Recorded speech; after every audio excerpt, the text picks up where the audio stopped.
Right. Good afternoon, everyone. Thanks so much for joining this session. So this is the fourth session in our digitization series. Today we are going to talk about digital collections. So we have two eminent guests today. We have Tarun Mendiratta, who's the Chief Operating Officer of Fusion, and Sahil Kini, who is the co-founder and CEO of Setu. Thanks so much, Tarun and Sahil, for agreeing to come on the session and share your thoughts.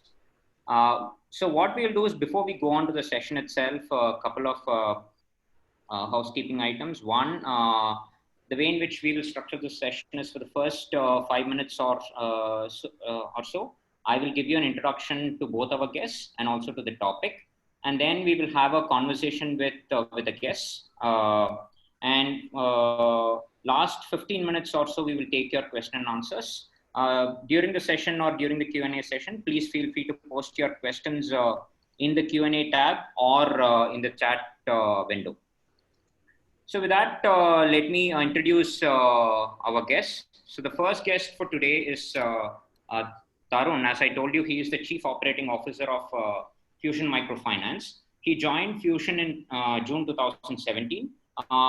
He has about 3 decades of experience in commercial and retail lending space.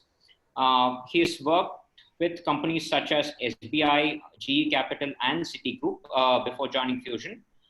In fact, Tarun was one of the founding members of Citicorp Finance India Limited, which is an NBFC arm of Citigroup India. Between 2007 and 2009, Tarun has also served as a member of FIDC, which is the Finance Industry Development Council. Tarun has completed his postgraduate in management from IMM Delhi with a certification in export marketing from IIFT Delhi. And he also has a bachelor's in commerce from Delhi University. Tarun, thanks so much for joining. Look forward to hearing your insights on this very important topic. Well, thank you for having me over, Arun, and a very good afternoon to all the guests. And hello, Sahil. Glad to be on this panel, and I hope we exchange some good notes today on this very, very important topic with everyone.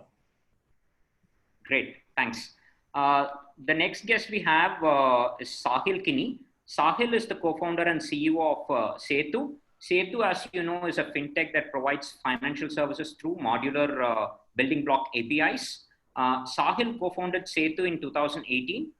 Before Setu, Sahil has worked at some interesting mix of companies such as Aspada Investments, HT Mint as a columnist, Titan Industries, EasyTap, and also as a consultant at McKinsey.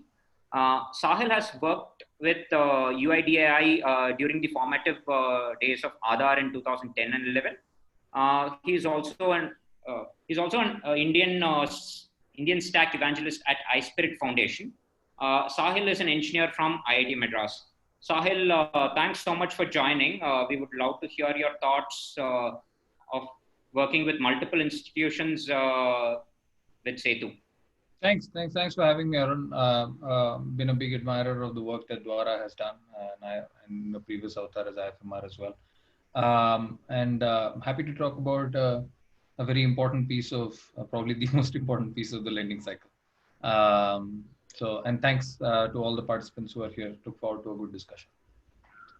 Fantastic. So what we'll do is, before we hear from you, maybe a couple of minutes, I thought it would be a good idea for us to introduce the topic itself for the benefit of the participants and what we can expect from the topic itself. Let me share my screen. So as I informed you at the beginning, this is the fourth in our series of digitization around financial services itself. In the first session, we had a very interesting discussion on the broader topic of how can you digitize various processes in financial institutions. In the second session, we dived into specifics around digital onboarding, covering topics such as digital KYC and digital validation of KYC. In the third session, we focused on how do you automate credit decisioning itself and enable financial institutions become much more nimbler in their credit decisioning process. And in this series, in this session, we thought of covering the digital collections process, which almost all financial institutions are undertaking as we speak. So that's why we thought we could hear from Tarun and Sahil both on how can financial institutions go about digitizing their collections processes. So what are the different aspects of collections we'll be looking at? One, there are different modes in which customers make payments. There are different channels through which these payments can be done. And there are enablers and challenges around different modes and channels of payment. So the first mode of payment is the customer initiated kind of collections transactions, which is the traditional cash as we all know. And this is something which is predominant even today. And this is driven through a branch network of banks and NBFCs. And also we are seeing the advent of banking correspondent models, which is through BC agents and so on. So the challenges for cash collection today, and it's been traditionally, one is it's very expensive, given the fact that you have to create this kind of physical infrastructure in a bank branch or an agent model to serve the customers, number one. Number two, cash handling itself is a very expensive proposition, having to move cash from one place to the other. And now this challenge is augmented by the challenges around COVID-19, which means keeping physical distancing is very, very difficult, which involves a lot of physical contact. So in that sense, there are a lot of challenges around cash as a mode of payment that is initiated by the customers. So what are the other ways in which customers can initiate their payments in addition to cash, right? So then we have instruments like UPI and BBPS, which has been making inroads in the last few years. So this is driven primarily by banks. Almost all banks have their UPI mode of payment today. In addition to that, we have a lot of innovations done by companies like Setu, Razorpay, PhonePe, and so on and so forth. There are plenty of these companies who are making innovations around payment channels itself, so that customers can make payments. And what are the enablers of such new age payment channels, right? One is it is very, very convenient. So sitting at the convenience of my home, I can make the transaction. Second, all it requires is a smartphone. But while we say that a smartphone is required, there are challenges around that, which means we expect people to have smartphones, which is a enabling criteria. Second one, there has to be a level of awareness for customers to make these transactions, knowing the kind of risks that are associated with it, knowing the kind of challenges that are associated with it. So it is the responsibility of the financial institution probably to engage the customers in creating that awareness, but also on the customer's part to know the risks and then take a learned approach towards making these transactions. But having said that, convenience outweighs all the kinds of risk, and over a period of time, it'll help customers to move to a more convenient channel. So that is the other part of the customer initiated digital transactions, right? Now, there are also other channels which are more bank or NBFC initiated kind of thing. These are channels like, modes of payments like NACH or post-dated checks. NACH is taking post-dated PDC as a valid mode of repayments. So and one of the biggest challenges around both NACH and PDC today in our exchange with our clients, and also Sahil and Tarun can add on to this, is the kind of reconciliation that is required between banks and NBFCs and the kind of time taken for it. So in that sense, while the APIs can help in a seamless process, but there is that technology gap that you have to cover, so which continues to be one of the challenges around NACH PDC kind of collections. So in this kind of session, we will cover about all these different aspects of collections, focusing on how financial institutions can become digital in their collections journey, and how it will sort of ease out the transaction process and the relationship between the customer and the financial institution. So with that, maybe I will request now probably Tarun to share his initial thoughts on the topic, and also how Fusion is undertaking the digitization journey around collections. Okay, so thank you, Arun. Well, of course, like, we've all agreed that this is a very important aspect of what we're going to be doing in the future. And I think I cannot state this more with emphasis, the fact that COVID actually became a catalyst, in terms of all of us really looking at this more closely. Earlier this was also one of the things, we wanted to do, but now after COVID or during COVID, it's really one of the top priority things for every one of us. Now, having said that, why has the cheese moved? Like you rightly pointed out in the earlier presentation, that cash comes with its own set of challenges. And, we have to put two people in the center of discussion here. One is our customer, and the second one is our team member who's supposed to be the last mile connectivity with the customer per se. Now, cash being the king in commerce today, we still have to see really or we have to really look at thinking, how can we build a sustainable alternative? We all understand why carrying cash is a risk, both for the customer and our employee. We understand the cash management costs overall, the infrastructure that we have to create for that. And because we are in a very distributed environment, how do we really manage that? And let's not forget the fact that we are dealing with multiple banks in the rural side of the country who today are yet to really also wake up to the level of service, that today, the kind of growth that we are envisaging demands. Now, with everyone wanting to kind of, up the ante, if even one piece here doesn't really stand up to the challenge, we have a problem and we have an issue which, then really takes us a bit back. And the reason I said that was because with COVID, at least everyone came on the same page that it has to be contactless. The banks were starting to working towards an innovative solution, providing service. All us finance companies also said that, yeah, it really makes sense. And then when we put the customer in front, we realized that obviously something that we have to kind of create has to be something that the customer can digest. Now, even when we talk about microfinancing institutions, we have to differentiate between semi-urban branches and rural branches. And there is a world of difference in terms of people's orientation towards how do they handle this. Now, let me give you a small input. So you will see that smartphone ownership or usage in Bharat, as we say, has gone up. But we really have to see who is the real owner. While we also cross-sell mobile phones and we also understand that they're using smartphones, who's really using it? And we did an independent survey and we realized that our customers in Bihar or the ladies in Bihar, were using it much more than, let's say, our customers in the state of Haryana. Now, when you look at and you start peeling the onions and you look at nitty-gritties like this, you understand there are cultural aspects to ownership, there are cultural aspects to usage, and there are aspects to how you want to make them understand what this really means. It's not really saying that it's a simple SMS or a call to you. It's about you using a system which is simple for you to operate, but at the same time is really 2 notches higher on technical know-how or requirement. So what we've been doing, and now coming to what we've been doing, is that yes, of course, like everyone else, we cash is the king and cash collection is what we've been conventionally doing.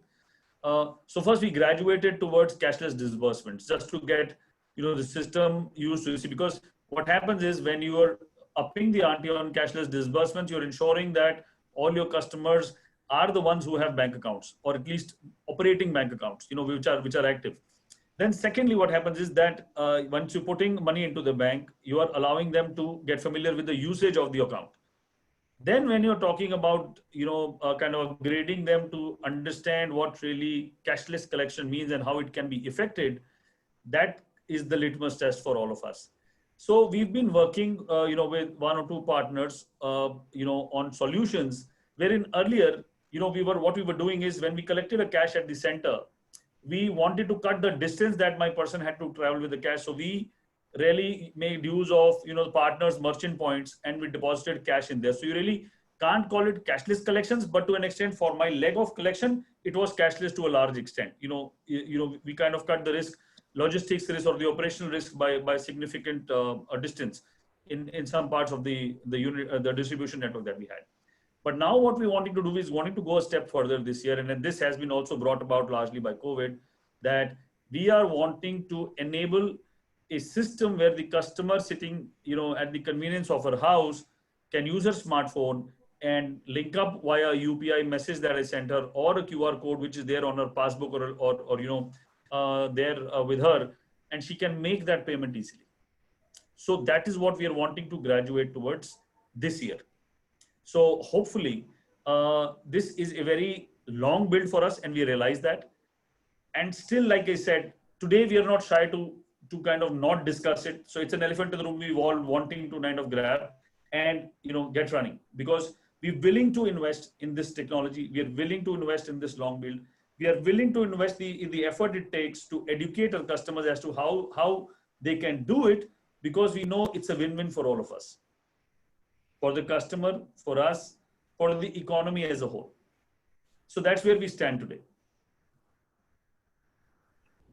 Great. So there are some very nice insights there, and one of the points, maybe we can pick it up now or later, is on the usage of data itself and how you pick up those insights and convert that into processes within the organization. Right? For instance, one of the interesting bits of information is how smartphone usage amongst women in Bihar is much better than probably in Haryana. What I would like to hear from you is, do you have then differential ways of looking at digitization for Bihar and Haryana separately, or you have a one-size-fits-all kind of an approach? Okay, so you know what, Arun, the platform or the framework that we will set up will be common. However, like with every new project or every new kind of tech introduction that we do, the first initial pilots are going to be done in Bihar, right? Because people are more aware, and the feedback coming would be much more, it'll be much more engaging in terms of us having to improve on the entire system.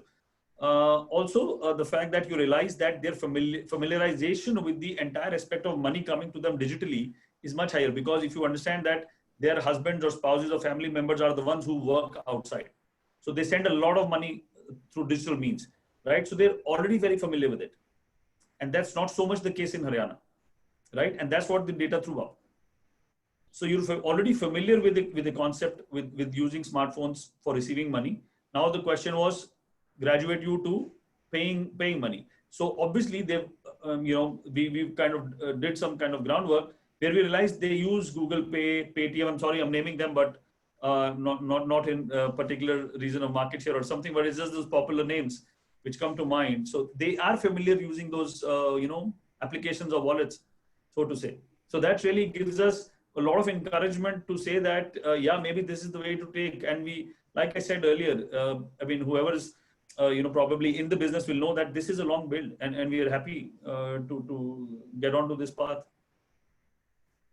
Fascinating. While this is a need-driven kind of a thing, I would also like to hear maybe a little later, not now, after we hear from Sahil, on what are the kind of benefits you see accruing for the company itself, right? Sure. We'll talk about it a little later.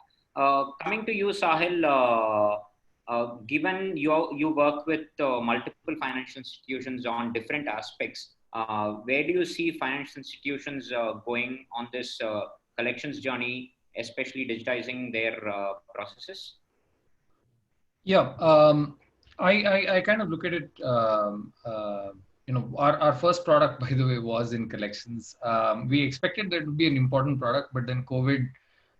It's almost like we had planned for COVID to happen. We didn't. It happened by accident. And then what Tarun just mentioned also, we saw very much, which went from a important concern to a prioritized concern in collections. And that continues, I think, to this day, because a lot of people realize that digital is the way to go. And now that they've begun that journey, inertia is the force that is carrying them forward to ensure that digitization happens. And there is also a critical mass in the industry thinking about digital collections. And the financial services industry is one that communicates very well with other players in the ecosystem. So when you see everyone else pushing in that direction, I think we're seeing like a wave of digitization. And I think the focus area, the prioritization in digitization is starting with collections and then going backwards, if anything. So we're seeing that trend as well.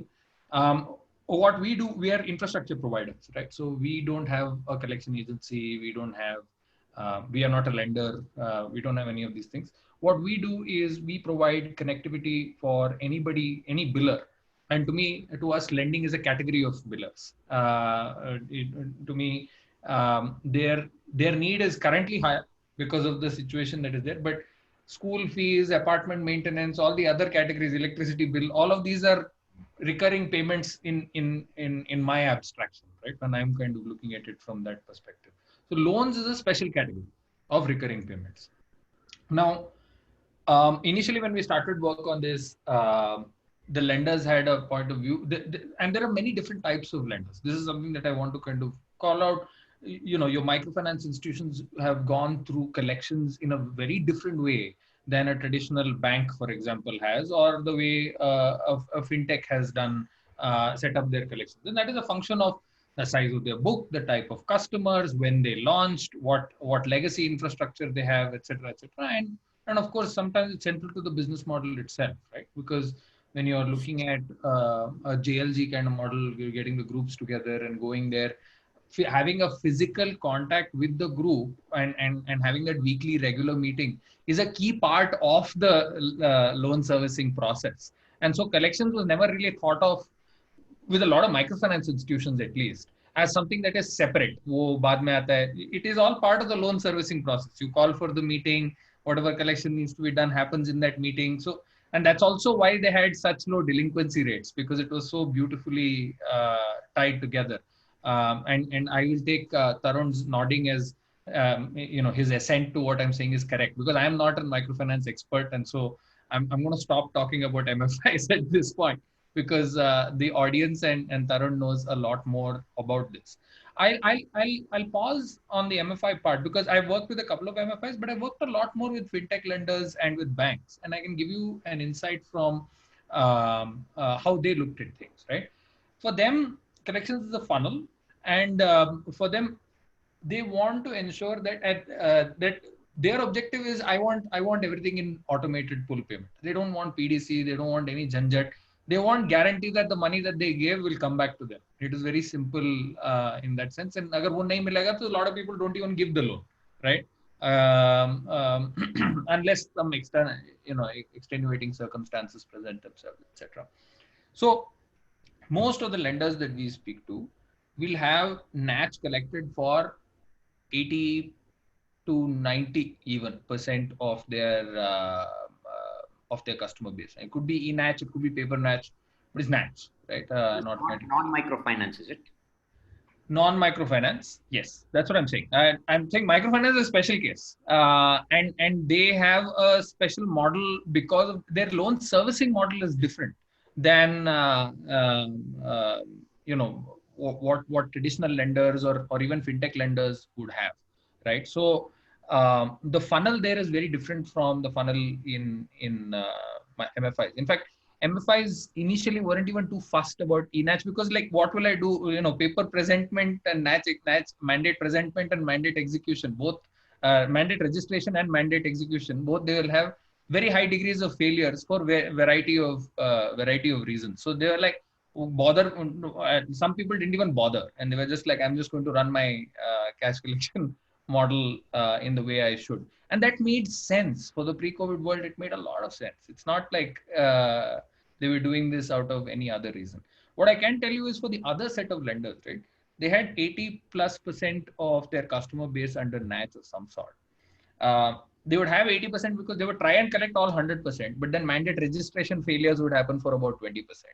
And then once you try and execute that mandate on a monthly basis, there would be another 20% that would fail. So if you take 20% or 20%, again, you're essentially ending up with about 64% or 2/3 of their base. They're able to collect in an automated manner without any janjat, digitally, just debited, right?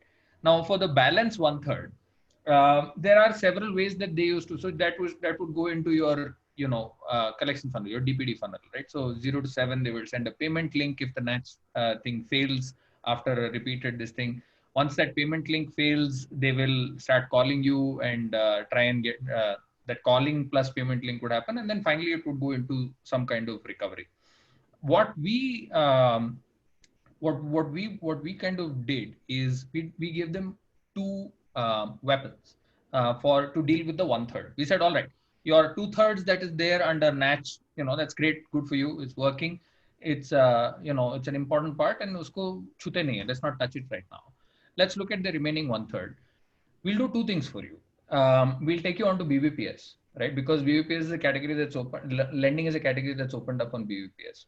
On your initial slide, you said, customer initiated transaction, UPI and BBPS. Really, it's BBPS.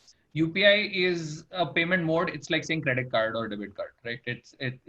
And so there is a small inconsistency that I wanted to point out. BBPS is the correct term to use there. Now, what is BBPS?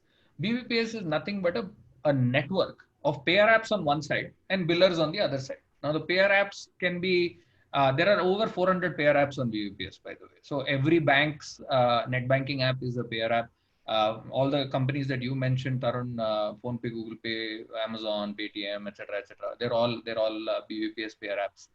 And they also have 3.5 million offline touch points where you can make a cash collection happen, right? So there are 400 apps, 300 touch points. And the beautiful part is that NPCI essentially regulates the pricing also to a certain extent by regulating the interchange between the entities that sponsor the billers and sponsor the payer apps. So the entities that sponsor billers are called BOUs or biller operating units. The entities that sponsor payer apps are called COUs or collection operating units, right? Or customer operating units. The most of them are banks, but there are some other entities like India Post, PayU. A couple of other people are also BillDesk. There are a couple of other people who are BOUs and COUs respectively in some cases. Now, the point is once you are onboarded as a biller onto BBPS, your customer can initiate a repayment transaction from any of those 400 apps or go to that point and do an assisted payment transaction. So basically what happens if you open, by the way, PhonePe or Google Pay or Amazon Pay right now and go to loan EMI category in the bill payments feature, more than half the billers that you see there are billers that we onboarded. So that's something that we're very proud of. We are very much behind the scenes players. We are never seen anywhere. So there is no way for you to know which biller is our biller, but please take my word for it that in lending, our market share is more than 50%. And we are also adding billers through in other categories like school fees, apartment maintenance, etc. But let me stay focused on digital collection. So this is one important, almost key weapon that's been given to lenders to activate customer initiated transactions. By the way, as of March this year, there were 0 lenders on BBPS. Today, there are more than 50, and more than half of them are billers that we took on board, right? So it's a very recent development, and I would encourage every single lender in the country to say, if you're not on BBPS, what do you have to lose by getting onto BBPS? Right? You have nothing to lose. It's another. The thing in collections is there is no downside to being present in one more place. Now you can do channel optimization and say, okay, this is a cheaper channel for me, and this is a more expensive channel for me. But it is absolutely senseless to say I don't want to be on a channel, like right? Unless there is some fraud or there's some other reason why you would want to kind of do that. And the best part is because of the payment structure of BBPS, for the most part, these transactions are flat rate transactions. So it will cost you anywhere between 10 and 20 rupees to kind of collect. And for smaller transactions, can be figured out. But I think there is a minimum range of around 8 rupees, and below that, you might not be able to get it for much cheaper unless you work with a bank and you do some float business and they subvent your collection charge, etc. That kind of stuff is possible. But that's the infrastructure that we've been providing to all the lenders. The other infrastructure is, and this is making it kind of, how do we help you initiate transactions better, right? And I'm talking about the lender this time. So we have a one customer initiated weapon and the other weapon is lender initiated. In that case, we're talking about payment links. What we've done is, instead of having a PG link, which is actually quite expensive for most people, the blended rate can be north of 1% because of CC, DC, etc. UPI, on the other hand, is free. So what we do is we have an annual subscription following which all UPI transactions are free. So, so we offer it to you kind of, and our annual subscription, I think, is, I don't know, somewhere around 20,000 rupees or something like that per annum. So it's cheap, but all transactions are free after that. So you push a payment in, just like a PG link, you would push what we call a UPI deep link. And a UPI deep link is one where when you click on it, it doesn't ask you to enter your VPA and all, because nobody remembers their VPA. It automatically gives the user the choice of opening any UPI app that is already on their phone, right? You click on that, and then it is automatically taken. The number is pre-populated. You just have to enter your PIN and you're done. So it's 3-step kind of payment. So the drop-offs are also lower, because you go to a PG screen, then you have to choose which payment instrument, and then you have to input your VPA if you choose UPI, and then you have to change apps, and then you have to find the notification, click on the notification, and then make a payment. It's a much more complex user flow. So we've simplified that and given it, practically for no price to people. So what we are doing is we are looking at infrastructure and simplifying it, saying, let us help you be present in more places, and let us help you streamline your collection flow, so that whenever you want to kind of do digital collections, it happens in the most hassle-free way, right? Now, what I do want to qualify is that it doesn't solve for all the grand problems that are there. Like if you don't have UPI on your phone, then deep links won't work. And to have UPI on your phone, you need to have a phone number that is linked to your bank account. Not everyone will have that. You need to have your debit card with you, so that when you register your UPI ID for the first time, you need to have the last 6 digits of your debit card. So those things are significant barriers when you're talking about like big time inclusion, right? So we have about 160, 180 somewhere there, close to 200 million people on UPI. And that does cover a significant percentage, but is it significant enough? Because when you're talking about inclusion, anything less than 100% is not inclusive. So that part, I want to caveat my whole enthusiastic promotion of digital payments by saying that, look, you can't ignore the realities of India beyond a certain point, right? We are poor, and we are getting better slowly, but it's slowly. So I think, particularly in the case of microfinance institutions, and in the case of financial inclusion, what Tarun mentioned about educating people, getting them, over the line, getting them into the digital world by making that long-term investment. And Fusion, is one of the companies. There have to be many companies that come together and take this as a long-term initiative to kind of push people into the digital world, if they are to kind of make digital collections a fully inclusive kind of possibility. And the bright side of this is that on all fronts, the macroeconomic indicators of, people buying more smartphones, data prices going further down, everyone, having a mode like UPI, followed by an industry that is pushing all their customers to make it digital. I'm optimistic on a 2 to 3 year time frame that we'll have much higher coverage than we do. We already have a lot more coverage than I expected us to have at this point. But yeah, so let me pause there. And Sahil, one specific question to your response, which is where do you see the inertia amongst banks and other lenders coming from in adopting BBPS? Are there challenges that they are facing in doing that, or where is this inertia coming from? Which inertia? Sorry. So you mentioned lenders are not enrolling into BBPS for some reason, and it doesn't cost them anything to adopt BBPS itself. Oh, right. I think it's inevitable. I don't think it is inertia in the sense that they won't do it. I just think that these things take time. I've spent time with people. Half the time, this, and I don't need to kind of say and call out any names, but there are a lot of people who, there is a tendency in the industry to say, "Ha, samajh gaye, kar lenge," when they've not spent time to actually read, say what it does. BBPS, suna hai. So somebody mentioned it somewhere, then they have to pretend like in a call that they understood what they were saying, right? Or they understand what is being said. Same goes for APIs. Whenever I talk to anyone about banks about APIs, the response is, "Yeah, wo hamare paas hai." Arey baba, suno to. Just wait and like listen and see whether you actually have this, and be intellectually honest with yourself, saying, have you done this? Have you actually thought about this? So it requires some guided selling sometimes. But when you sit down and listen, and you actually think about whether you should do this or not, there is absolutely no reason to not do this.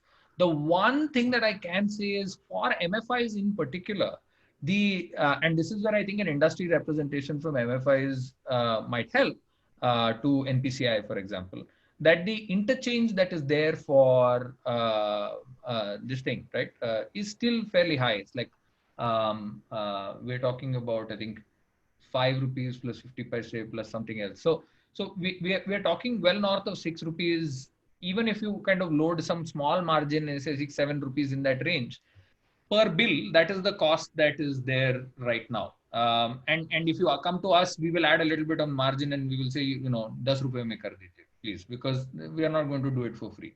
And so that becomes a bit of an issue for MFIs, because they're like, yaar, mera to matlab, it is a payment of 100 rupees or 500 rupees or something like that.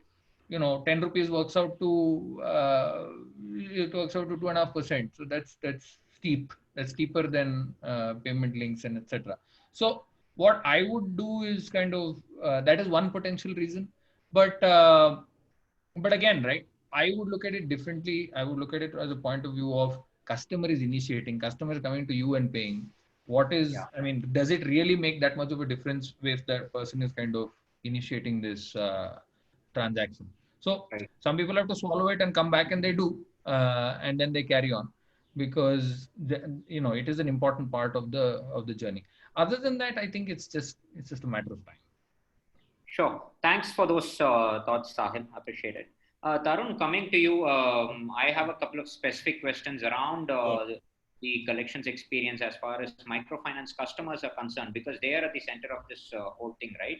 And there are a few questions also coming up from our participants, which is to say that, so what do you think is the feedback from customers, right? Where, in terms of our digital collection itself, are they adopting it easily? Are there challenges involved? What has been your experience specifically around customer adoption of digital collections post-COVID? Yeah, so no, it's a mixed bag, and let me explain to you why I'm saying that. See, while I may enable a link, ultimately that UPI application is linked to the customer's bank account, right? Now, the entire discipline around maintaining a balance in that bank account, right, needs to be incorporated. B, when a customer herself is getting paid in cash and expending in cash, and we know limited cash, and we know COVID times or challenging times, how do you really anticipate that kind of a discipline, maturing within a household?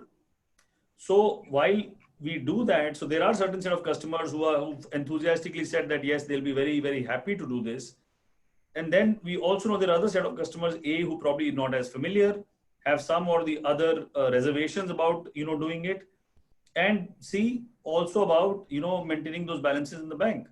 The entire aspect of the cash management as a household, and ensuring that around that date, they have that kind of balance in the bank, where typically once the link comes to them, they just kind of have to do a two-factor authentication, and the money kind of just flows into the lender's account from there as a kind of a installment.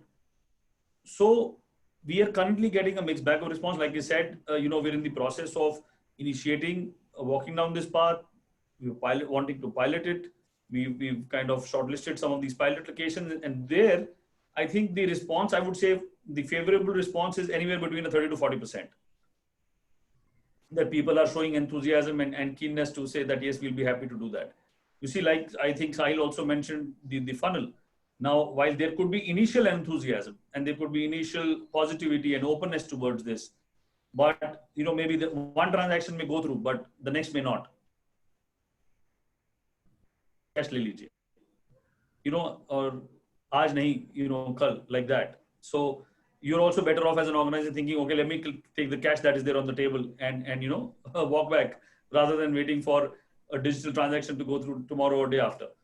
Now those are very practical aspects of what we have to deal with on a daily basis, or what we could envisage that we'll have to deal with on a daily basis. And then I think someone also, I'm kind of preempting this, but someone, I read a question popping up, and it caught my eye because that's a very valid question, is that none of us as microfinance lenders want to disturb the discipline of center meeting. Now, while we provide them the comfort of paying from their homes at the time of their convenience by digital means, I wouldn't want the center meeting discipline to get compromised. And that's where we'll have to draw that balance as to how do we do that. You know, do we still insist on attendance percentages? Do we still insist that they come to the center and pay digitally, or they can come from home but still have to come and, you know, be a part of the center meeting? Because ultimately it's a joint liability model. Ultimately, it's a model of collective responsibility, right? So that is something, again, you know, we have to bring our minds, you know, to accept that fact that this is another aspect which one needs to kind of, you know, ring fence. And a good question on that. And I would have to say that I don't have the perfect answer. I understand completely the importance, and I'm of the school of thought that the center discipline needs to be maintained. So Tarun, how do you do that is the question, right? Because the central tenet of microfinance itself, or the JLG group model, is social group cohesion. That's the collateral basically. While it has a lot of positives to it, and that is what has helped the phenomenal 99% plus kind of repayments. Yeah. While these are early days, but still I want to understand, how do you sort of replace that, or partially at least do with digital collections, or how do you, are there ways in which you can enact that in a different way? See, I think, you know, the thought which comes to my mind is that what this will do really is kind of shorten the time taken. If you do the entire time and motion study on a collections process, a center meeting process, wing to wing, there is X amount of time taken. But what this will do, counting of cash will go away, writing down currency notes will go away, you know, cutting an LIR. So typically everything can be digitized. You can accept cash digitally, immediately an SMS for the receipt can go, right? So you're cutting down on a lot of time. However, the center meeting may still go on, but it may just become shorter.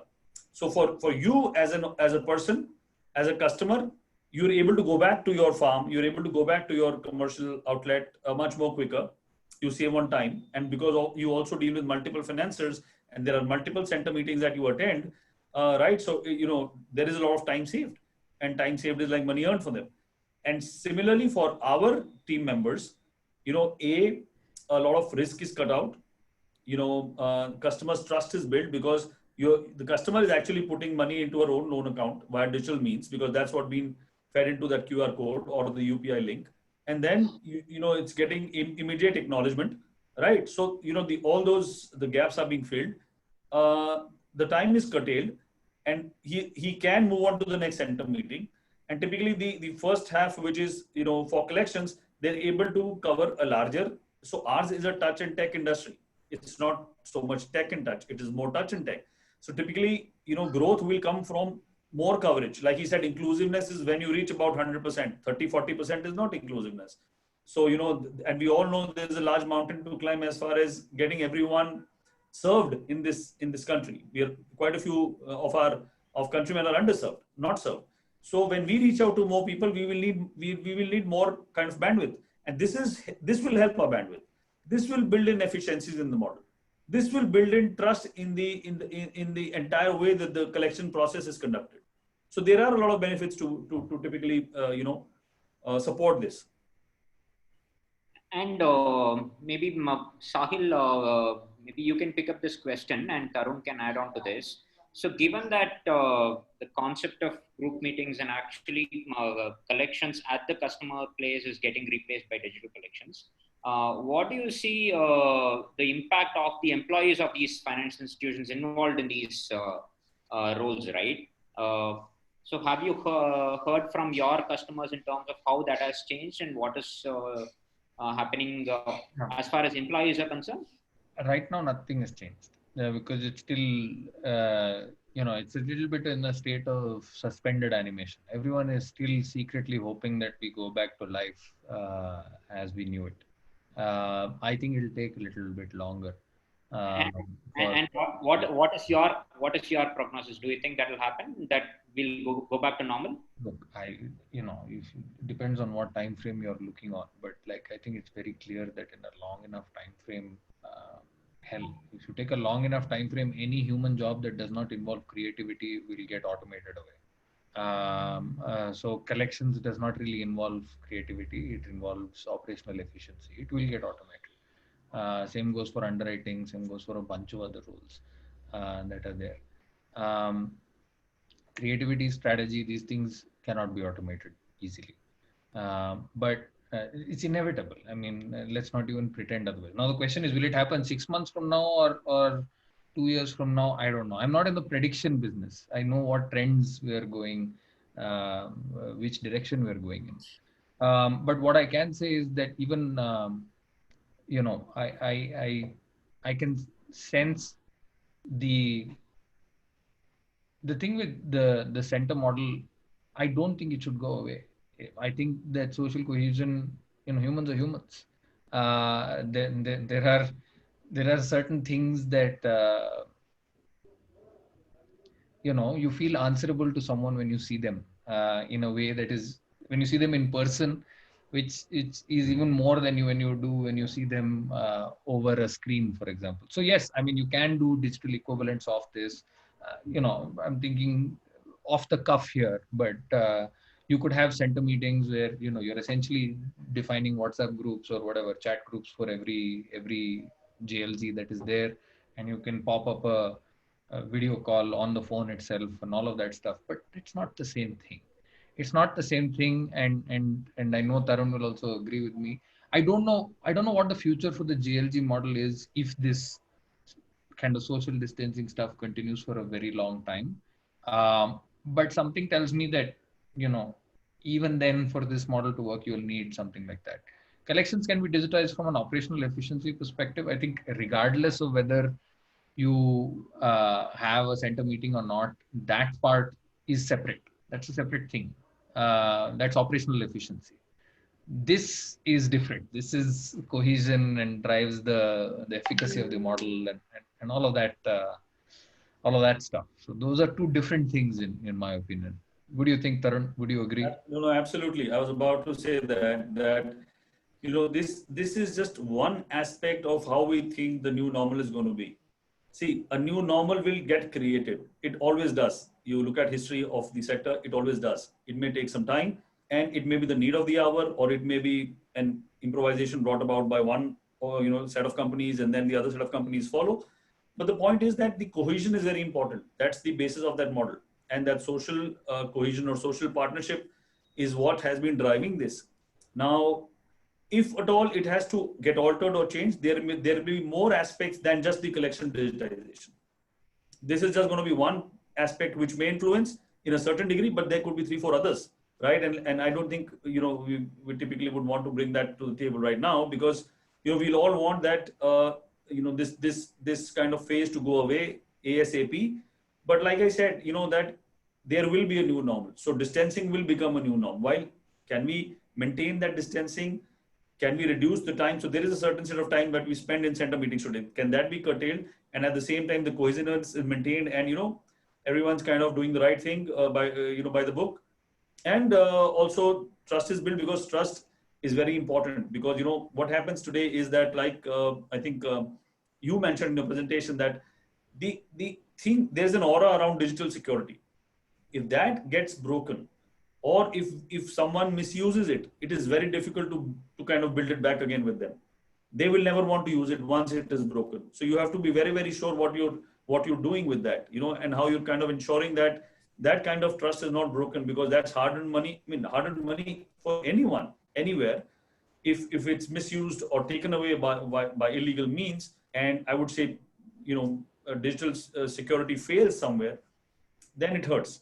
And then it's very difficult to build that trust back. So be very careful as to what we want to do. So okay. So let me just give you an example. I was looking at one of the demonstrations like about 6 months ago, pre-COVID, and when someone was entering even in the demonstration, of an OTP, 44 number OTP in the demonstration, split seconds before the asterisk came on that section, I could read the number. So assuming one got converted into an asterisk, I could read the number, but for a split second. But someone with a sharp eye could have, read that OTP. Now, is that okay? I don't think so personally. It has to be more secure. Now, these are just small parts which we have to kind of be very careful about as to what is the product when we finally take to that customer. How does it benefit? The overall concept of center meeting, the overall concept of microfinance lending is secure for the customer, is efficient for the organization, and the customer and the employee both see benefit in adopting it. Only then will it be successful. If the customers don't feel comfortable and the employees don't see sense, it'll be a very hard sell. Great. So on that note, Tarun and Sahil, we have about 6 minutes left for Q&A, and we have a good number of questions. We will try to answer as many as possible. If not, what we will do is we will take these questions and email the answers separately, but we'll try to take as many as possible. Sure. So the first question I think is already answered, which is Kanchan Dwivedi's question on what are the challenges that companies can expect and avoid in digital collections. I think both of you pretty much covered it. And the kind of benefits of smart and digital collections over manual collections is something, again, both of you touched upon in great detail. So I think we will move on to the next question, which is interesting from Saptangshu Das, which you touched a bit, Tarun, but I would like you to answer that, which is, I would like to know how do we deal with the fact that still a huge proportion of rural client base uses basic phone over smartphones, and what are the facilities that are available for EMI payment for customers who use basic phones over smartphones? Sorry, go on, Arun. You want to say something? Arun, you want to complete the question? No, this was me. I was taking that. So one thing I do want to say is that USSD is just too complicated, right? It's worse than anything that I can think of. It's too complicated even for me. So forget USSD. Forget trying to do a transaction from a smartphone or from a feature phone. That's not going to happen. Just leave it, right? That's trying to eat like this. It's just not going to happen. So if you don't have a smartphone, then the only way to go is through an assisted model, through someone, an agent, BC, someone who has a smartphone and can do the transaction for you. Let's not try to solve something that it's like trying to grow rice in the desert. It's not going to work. So yeah. Then I would concur with that completely. Feature phones, USSD is complicated. It's very complicated. And we have to make it very simple for our customers to understand. And we've also been kind of discussing this. I think the alternative is that if you're in a center and you have more people, you can seek assistance from, one of your members, co-members. You can seek assistance from a BC, a banking correspondent, or any other family member who has a smartphone.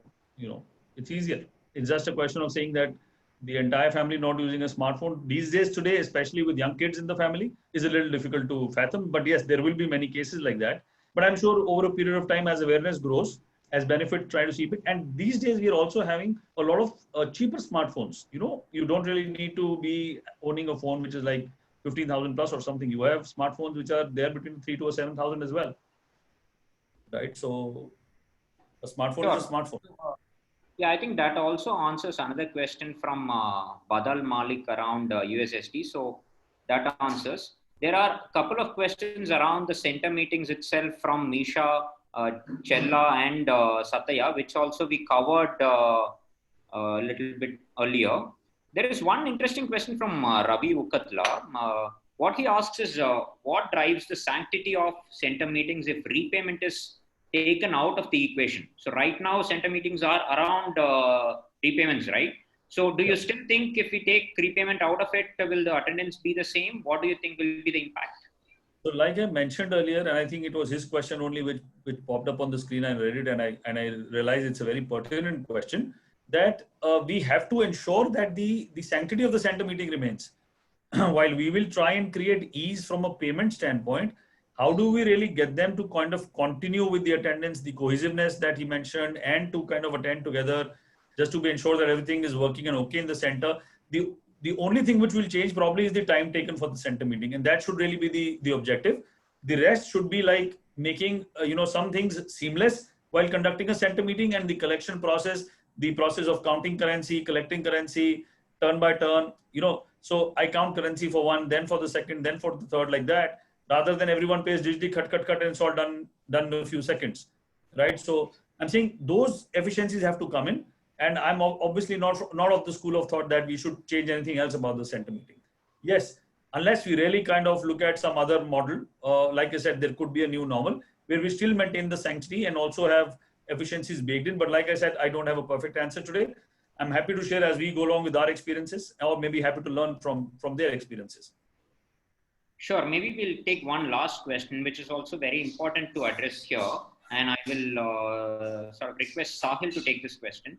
Sahil, we have a question from Satya, where he asks, how do you ensure mutual trust and agreement between both the lender and the borrower and the customer, right? In case of digital payments, how do you ensure that? Yeah, I think depends on the profile of the borrower that you're talking about. But if you're talking about MFIs in particular, the first thing that is important is education. If I have not done too many digital transactions before, if I don't know how, if again, there's so many ladders, right? I need to have a smartphone. I need to know how to use that smartphone. I need to have a bank account. I need to have a mobile number that is linked to that bank account. I need to have my debit card. I need to have, therefore, set up all of that on my phone and made one transaction via UPI. This is not a simple ladder for someone who has never climbed it before. So until you get to that point, the question of trust is moot because they are unable. And so if you give them another phone and make them do a transaction at that point, something will go wrong because of something will go wrong more likely because of their inability or unfamiliarity with that system, as opposed to anything else, any kind of fraud or anything else going on. So that is one, right? Education and building digital and financial literacy to be able to do this kind of transaction is the first step. The second step is, of course, ensuring that the communication on saying, if you are going to pay me, here are the only places to pay me, right? This is where you can come and pay me, and making that very clear and explicit to the customer, saying that if anybody else contacts you through some other this thing, do not pay me. And reinforcing that message is going to be very, very key. Make it frictionless.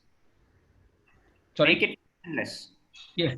You see, you have to say that, you see this logo and then you can pay, that same hologram type approach that you would have done for like, iodized salt or whatever else.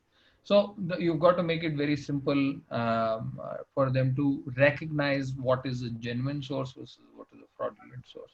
And the third is ensuring that, at least in the beginning, I would actually set aside a budget, maybe if I mean, it's a crazy idea, but it's an idea, to say that I'm going to make a long-term investment into digitalization.